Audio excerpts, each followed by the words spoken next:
আমি রাত্রে ভিজাই রাখলাম, হরাস বেশি ভিজে গেছে, ওরকম হয়েছে ভিজাই করে। আর এই যে আলুটা, এটাও দিব আমি, লোকাল আলু দুটো কুকারের মধ্যে দুটো একসাথে কুকারের মধ্যে আমি সিদ্ধ বইম।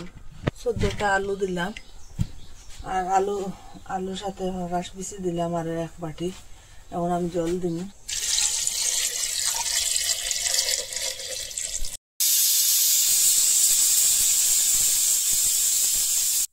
সিটি দিল, এখন আমি গ্যাসটা অফ করে দিব, ঠান্ডা হোক।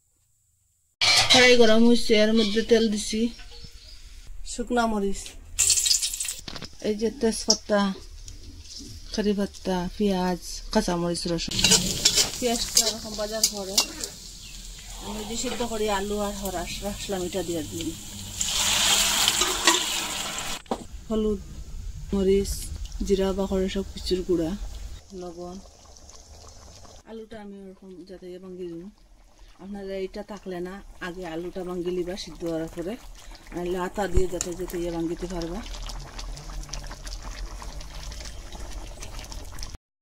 এখন আমি জল দিয়ে দিব একটু।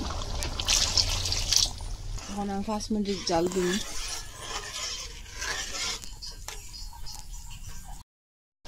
আমি একটু জল বেশি দিয়ে দিয়েছিলাম, 5 মিনিটের মতো হয়েছে জাল দেবা, ওরকম ঘন হয়ে গেছে। আমি এখন আগুনটা বন্ধ করে দিলাম।